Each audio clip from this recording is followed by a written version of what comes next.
Hi, everybody. My name is Madyson Ysasaga. I am currently one of the artists featured in the show Materializing Mormonism, currently in Mesa. I live and work out of the greater Houston area. For work, I verify insurance, but my passion work, of course, is making art. And I also love to write a lot about my personal experience with chronic illnesses. I was diagnosed with cystic fibrosis at the age of 8 years old in 2017. That diagnosis led me to having a double lung transplant, which those are two main points. There's a lot of stuff in between there, but that inspires so much of my work, whether it's in visual art or in writing. And when I'm not doing either of those things, I love a good binge, Disney Plus, Netflix, Hulu, got them all with my golden doodle Akai.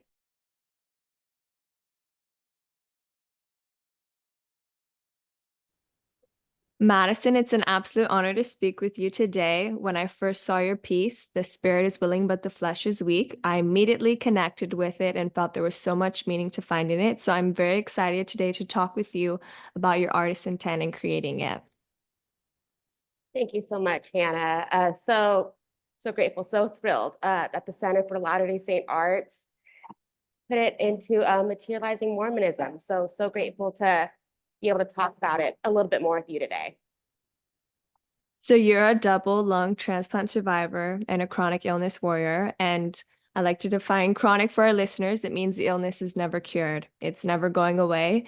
And your body tells a story. But that story can be covered up with clothes and silence, yet you are choosing to let it be known. So could you tell us why you tell a story and what power you think there is in doing that? Yeah, excellent question. So honestly, Hannah, like most of my life, I did try to do the more concealing route. And with invisible illness, like I'm sure you understand, like it's not like obvious to everyone else that something's up, right? It's definitely more of an internal thing. So for me, that did cause like so much social anxiety growing up because I didn't know how to articulate. I didn't know how to explain this to peers and other people. So eventually, of course, with time and more artistic practice, it felt like the right way to put all of these feelings I had had from a chronic lifelong experience with illness into works of art. So initially, I was honestly like dragging my feet so much at first when I was trying to think of new ideas for when I was in school, back at school at BYU. And I was like, gosh, there's got to be a better idea because I don't want to have to then talk about my work. It was the talking about the work and needing to explain like, oh, I have this stuff. So that was scary at first, but they were so warm and welcoming and receptive to it. I was like, oh, you know what? I didn't go as bad as I thought. Maybe this thing I feared sharing and the social implications of doing that, wasn't everything I thought it was going to be in the negative sense. So yeah, for me now, I guess, yeah, to give your answer a bit shorter. It's my outlet now for expressing those feelings and experiences and thoughts that come from chronic illness. No, we're, as you know, chronic illness where I think it's it's hard to sometimes, that identity crisis, but we're very grateful that you like decided to own up and decide to use this outlet. And the more outlets we use, the better, the more awareness it brings to all chronic illnesses. And art is such a fun and unique way to do that. And in speaking the materials that you used, I was very intrigued by your use of bandages and how, you covered the whole form with them. And, correct me if I'm wrong, but I understand that you layered them, right? And when I think of bandages, I think of healing, but you also think of pain. And so, why else would you need a bandage? So could you explain to us like what your message was when you were conveying and using bandages and using them in this way for your piece? Yeah, so the bandages. I also think a lot, Hannah, of like little kids, like when they have a little injury and the parents usually like, oh, there's no blood, it's fine. But psychologically for the kid, like if the band-aid's on, it will get better, right? Oh, I already feel better. Like it's this magic placebo, right? To have a band-aid on. And for me, my chronic illness, it's also described as genetic. So more molecular stuff that's beyond my art knowledge to explain. But basically, I have felt like most of my life trying to manage it. It's been a lot of like band-aid, so to speak. Like it's not going to solve the problem itself. It's just going to try to piece it and hold it together and keep it from getting worse. So there's that part of the band-aids and the whole body comment. For me, my chronic illness, well, primarily for me, for cystic fibrosis leads out with respiratory issues and digestive issues. It really does affect everything. So me doing the whole body did make sense because I think I'm sure you understand too, like maybe there's one organ that gets all the attention, but you know as well that it really spreads to and impacts everything. And the other part of the Band-Aids I'd like to share and talk about is they're so temporary, right? Like the materials, like even the adhesive's not going to last forever. It's not going to hold up forever. So that can be seen in two ways, right? So for me with chronic illness, like my big epiphany lately was I was having some symptoms that were kind of triggering up some things for me. I'm like, oh my gosh, I don't want to be feeling this again. I don't want to be going back down that road again. And so I just had to moment of clarity, a moment of pause. And I was like, you know what, we're just gonna take a deep breath and remind ourselves that this is all temporary. Like everything I have felt, every pain or symptom, eventually it has passed, right? Even though the word's chronic, things come and go in waves. So for me, knowing that it was temporary became very grounding. To not panic and to just accept where it's at and what it is. And the temporary, it can help us ground and be grateful, not just for the negative, but I think also the positive moments too. So for me also, when I am feeling really good and oh my goodness, I have all this energy, or I'm not thinking about like symptoms or things today, that's also temporary, right? So for me, knowing that things are temporary, whether positive or negative, it always grounds us back to gratitude, right? So be grateful that it's not going to last forever, or be grateful that it's here while we have it. No, that was a beautiful answer. And I think your title of your piece ties in perfectly with that, right? Where, the spirit is willing, but the flesh is weak. And I think when we come across that, in scriptures, right? Like, I think especially from people who are chronically ill, who, have illnesses, we relate to that in a lot of way of like, wow, our flesh is weak, our flesh is temporary, but like this temporal experience is making our spirit grow even stronger and grow even more like confident in a way that this experience wouldn't be able to allow us to have that spiritual growth. So yeah, I like that you look at it with gratitude, and I think that helps a lot to make the days go a little bit better when you change that gratitude is the best attitude. If you want to pull another Have I not LDS heard that? quote. Yeah. It helps, but doesn't mean you're not going to cry and it's not going to be painful. But it helps those days move along better. And continuing on the bandages, I mean, obviously, generally, bandages are skin tones, and your art piece, may appear naked at first glance. And so I wanted to ask a few questions. Was that a purposeful decision? Have you had to defend that decision? And what has been the feedback on using those bandages? That's a really good question. So honestly, Hannah, I think it first leads out by default, right? Like the Band-Aids as base materials, they are more nude and neutral in color. But piecing it together, as you set up the whole piece, all those little parts become something much bigger. So the whole thing does look and present nude. Which for me, it's never happened all at once, but I'm positive, like at one point, every part of my body has been seen by a medical professional at some point, right? Like not all at once, like the mannequin's presenting, but at some point, it's all been seen by somebody now, right? And so there's that piece of it. And I think for me, my relationship with my body and just its most raw, nude state, it's a very vulnerable thing, right? So I think the bandages also reflect that vulnerability and their fragility and, like I commented earlier, their adhesive nature and their ability to stick and retain. And, for me, the naked body is very vulnerable. I think for most people, the first thought is like intimacy and sexuality, and that's the direction they take when they see a naked figure. But that hasn't been much of my lived experience at all. My relationship has been much more about the vulnerability and intimacy that comes from a certain level of suffering and submission.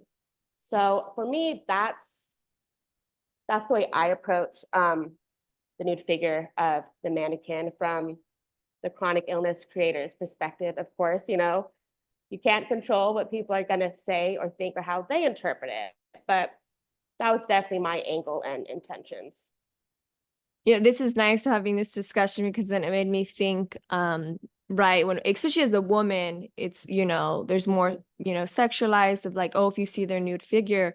But when you talk about suffering, right, when you talk about the vulnerability, when you think of like some of the most famous vulnerable artwork, it's that of Jesus Christ, and his crucifixion. When you see him, just with the sheet and you see those piercings and you're thinking more of, wow, what he had to go through, right? And so it's great that you're taking this piece in that sense that we would view it like that type of thing of, wow, what they had to go through in order to be here, instead of thinking, oh, they're, they're nude, or wow, they're not that, like, and, as Christians, as, believers of the atonement of Jesus Christ, I feel like, especially as a chronically ill person, that's where I really feel the connection, right, with Jesus Christ, that, oh, he knows what I've been through. Like, I've been through so much, because of that he suffered, that I'll have a little bit less of suffering. And it's just wonderful with your art that you're opening this conversation, to be able to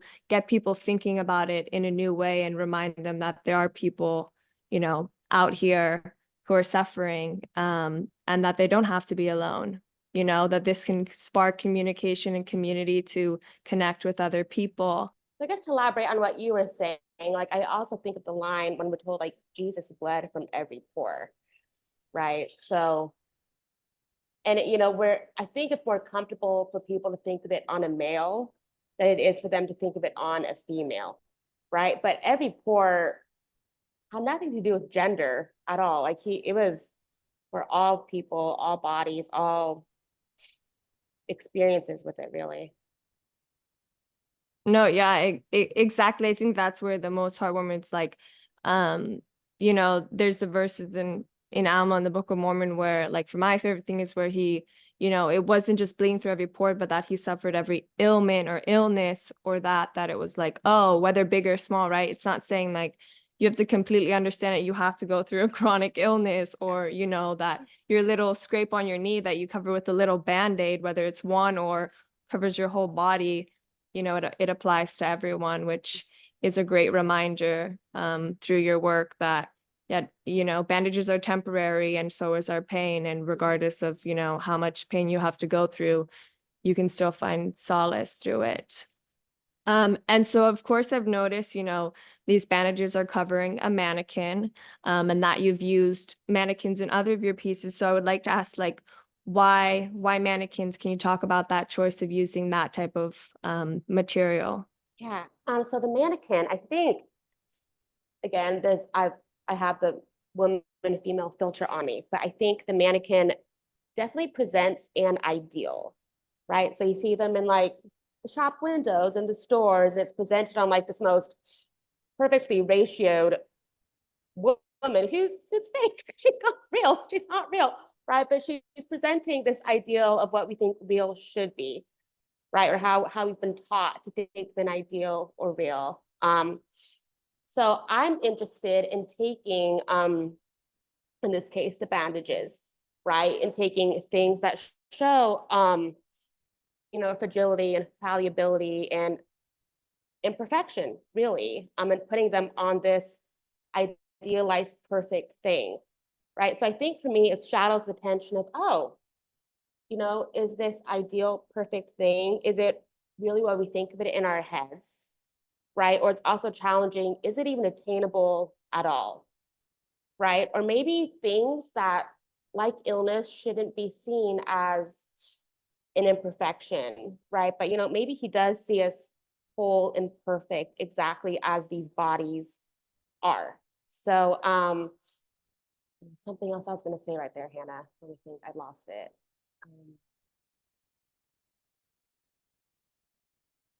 Maybe it'll come back, but yes, yeah. Just a symptom of chronic, because I'm the same way of chronic illness, where you're like, hold on, brain is moving way too fast. Yeah, brain fog is real. Yeah. Yeah, so whenever you think of it, you'll be Okay. like, hey, I remember it. Yeah, Yes. yeah. But my last question, which I mean, there's some follow-up that we can also like add in later, but is a question that we've been asking some of the other artists involved in this exhibit is, if you were in the museum, if you're at the exhibit in Mesa, at the Mesa Contemporary Arts Museum, what, and talking to a first-time viewer, what would you say to them and what would you want them not to miss about your work? That one's such a good one, Hannah. And honestly, I don't know why, but this is the one I've been struggling the most with to answer because your questions were so good. I'm like, I don't know if I would have to elaborate or say. Let me see. I guess I would, just want to make sure they were aware of the perspective of the artist in this case. Because I think some people, some viewers, some artists, they can be a little wary of, oh, I don't like to read, like the artist statement or the bio. I just kind of want the work to speak for itself. And that's fine, right? That's one angle to go about it. But I think for my work, I do think some context about, my own chronic illness, my own physical medical history matters in this case, right? I'm not just coming out of here as an observer, right? This is very much a lived and personal thing, right? So yeah, I do think there's sometimes in art there is value, in being able to get more context from the artist and their experience and what they're about and what, you asked those questions so perfectly to get a better whole picture of everything. So thank you for all of those. And I wish I had a better answer for you, Hannah. You just seriously did so good. I really don't know what else I would add. Well, I know it's hard because, right, like sometimes, as being like a filmmaker, sometimes you're like, oh, I want to watch you watch my film, or I want to watch you taking in my piece, and I kind of want to be, a fly on the wall and hear what people are taking from it, right? And, and we hope people will, go in the comments and tell us what they thought of this piece and give us their perspective. But I think, right, it holds a little bit more knowing instead of just seeing like, oh, I just see a mannequin covered in different bandages. Like, I wonder what that's about, right? And it's nice that we can all kind of put our own personal thing on a piece of art because art is subjective, but it means a little bit more to know about it, right? Like, because I saw these pieces, but like the minute I learned more about your story, I was like, wait, there's a connection here. There's like, wow, now I feel more seen by this piece. And I think, like we've discussed before, I think the power of awareness, especially in this community, you kind of got to read the artist statement. You kind of got to read a little bit more than just the artwork, because we've got to bring this awareness to this community that a lot of people, because it's non-visible, kind of shoo it off or feel alone because they don't see other people or realize that other people are struggling because they're afraid to speak up and, to do it. So sometimes read the artist statement, I think that's a lesson learned that you should probably, it's not going to hurt, at least look at the piece. And then if you're like, Never wait, I gonna wonder what hurt. this Yeah. is actually, more about, learn more about it. But I'm very grateful to be able to have connected with you. And there's a lot more questions, I could ask you, but I think to dive in and tell us a little bit more, especially, with the exhibit, it being materializing Mormonism, trajectories in contemporary Latter-day Saint art is, like there's a reason why artists work with specific materials and what, intrigued you and why you use it. And, you're the only piece that's, a 3D mannequin. So not only does it already stand out like that, but it's nice to hear a little bit more about it and all like the effort that you put into it. And we're very privileged and happy to have your piece a part of this exhibit and have more people talking about it and noticing about it. And I would just like to, is there, anything else you would like to say or for people to know about you or, where to find you so that they connect with more of your artwork? Yeah. So yeah, my socials, I'm pretty basic. I don't have a lot of branches. So it's mostly just Instagram. And it's little the you know, all lowercase, dear little underscore donor. And I try to put a lot of things on there. So I'm not organized. I have to be like, oh, here's my art, you know, channel's the wrong word for Instagram, but I'm just gonna say channel. My art channel, my personal channel, my here's where I post church things. Like it's all kind of hodgepodge together. So there's that little caution if you guys like it clean and organized, it's all together. But like these questions, right? I think you get a better whole picture when it is. So anyway, at dear underscore donor, and yeah, it's a lot of my health experiences, a lot of my writing. I call it dear donor because to me, it's been my avenue and way of trying to communicate with this person who has deceased, who is gone. So that's that title, and that's why. So that's a lot of kind of things you'll see there. And I share my life with her via my Instagram, which includes my art. So yeah, yeah. No, I think it's absolutely beautiful when we, when I looked, obviously, like stalked you and went to your Instagram account. It's beautiful. And I think especially as somebody who's very adjacent to the transplant community, as somebody who perhaps may need to receive a heart transplant, which comes a lot with chronic illness, right? Where organs are just, not good. And it's beautiful way.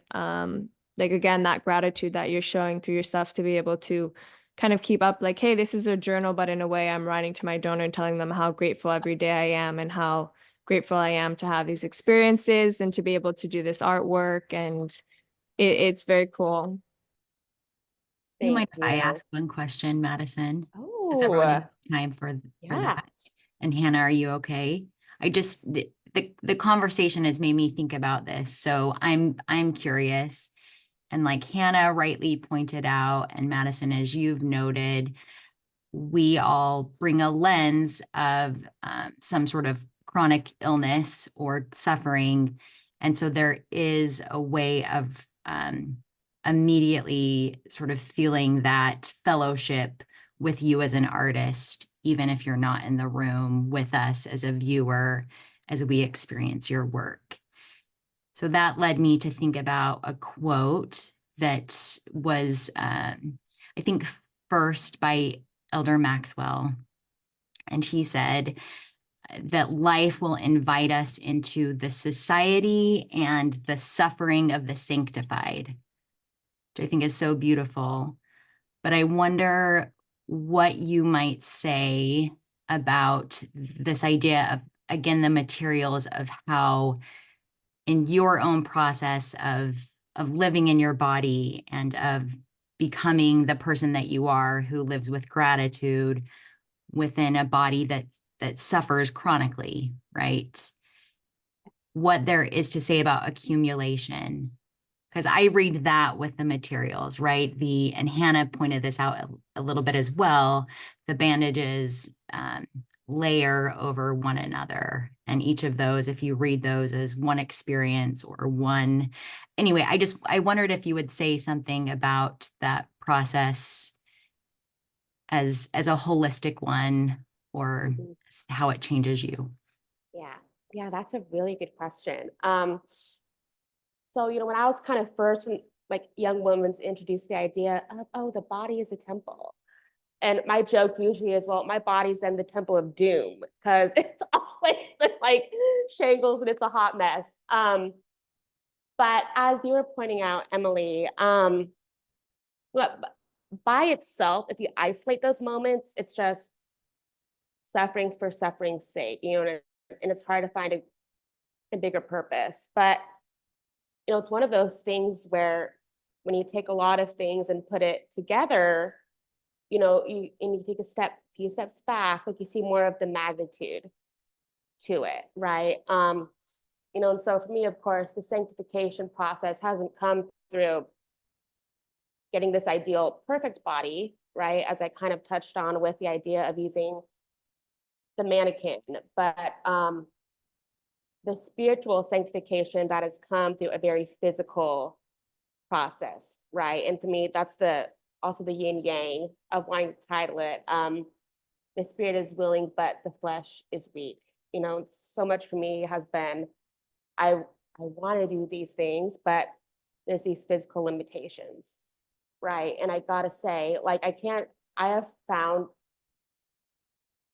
my relationship with God and the Savior, I found him much more in the difficult times, right? If it weren't for these things, I wouldn't have the relationship I have with them. So, and for me, creating is also such a beautiful way to try to connect my relationship with the Trinity, of trying to better understand the suffering of Christ and to better understand God as the creator, to try to bring them all together in this one relationship. So I don't know if that answered the question, Emily, or what I just did, but yeah, that's what crossed my mind as you were talking. So No, thank you. And I'm sorry to throw one just out of left field. no, I'm sorry, because sometimes I can be like little It's jambly beautiful. when I speak on the flies.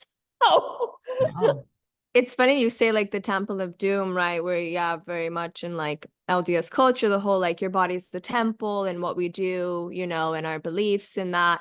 But then I think realizing recently with all these renovations, right, that you think like, oh, one and done, right? Like the temple is perfect. They have to have everything symmetrical. And then you're like, wait, like the Salt Lake City temple is going through major, major renovations and reminding us that like it's okay. It's okay to not be perfect. It's okay to give out. It's okay to be like, hey, I need to, let's, before it, completely goes off, the edge or destroyed, like, let's come and fix it now. And I think that is very much, I think, it's something hard, I think, in chronic illness community as well, or just some people in general, especially like young people, of like taking care of yourself, right? Of like, hey, like, before I get super burnt out, let me take care of myself. Let me apply that bandage before I'm gushing blood, before I'm, fatigued all the way out that I can no longer work, and, kind of taking that self-care and wanting to approach it like, hey, it's okay to be tired, because even temples, need work. Yeah. And so that's just like us. Our bodies, again, are weak. They're just temporal, to give us that better spiritual experience. So, but I mean, the Temple of Doom is still, it's not an LDS temple, but it's still a good, famous temple. I have so many Indiana Jones references. That's one of them. So yeah. I love Indiana Jones, actually. So that was like my first favorite movie was Indiana Jones. So yeah. Perfect. The first movie that gave me incredible nightmares, The Heart Stealer, right? It's that temple Oh of yeah. stealing. Yeah.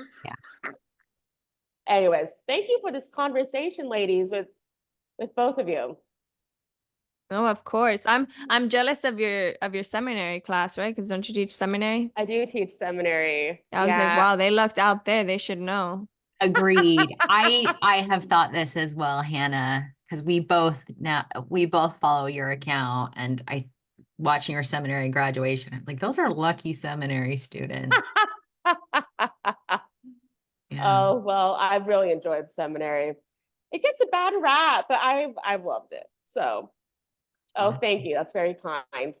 Well, early morning. I feel like early morning. If you're not like in Utah, or, like where you get it during school, that's a whole nother life. Yeah. But when you A have to wake up different early, game. you're already like, Well, Here. thankfully, I have the online group. So they just meet oh, once a night on Wednesday. So no, I don't have what it takes to be the early morning seminary teacher. They would have had a very different sister Ysasaga if that was the case. So they get me at my best, more of a night person. So I was okay. That makes more sense. I was like, I don't know how you're doing that 5 days a week. oh I was going to no, say, yeah, early morning. It's oof. Yeah. Hard. I'm not that good. Nope. We're all good with our conditions, right? Like if I could do this, then you'll get me in my best place. So Yeah. That's when you play the health card. You're like, oof, I can't be waking up that early every single. exactly. 100%. You got it. We'll keep you posted, but thank you so much. Yeah, thank you both for your time and for this Madison. invite. No, Big thank for me. you. So thank you.